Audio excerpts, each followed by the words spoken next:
صحابی آئے پریشانی دے لوگ، یا رسول اللہ گھر کے حالات بڑے خراب تھے، تو میرے نبی نے فرمایا بس اپنے گھرانے کو سلام کرنا شروع کر دے تو جتنے کوئی نہ ہوئے، جس کمرے کوئی نہیں ہوئے، وہ پھر نبی نے تصور کر کے حضور دیوار کا سلام دے نظرانے پیش کر دیا.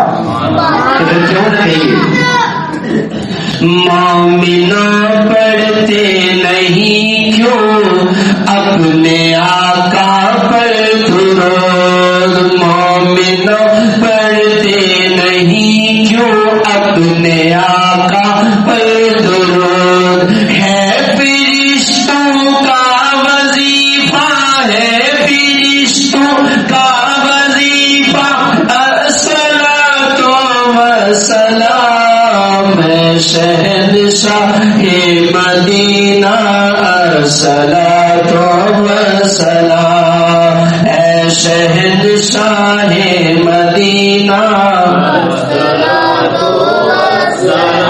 اے شہنشاہ مدینہ الصلاۃ والسلام، زینت عرش معلی الصلاۃ والسلام، زینت عرش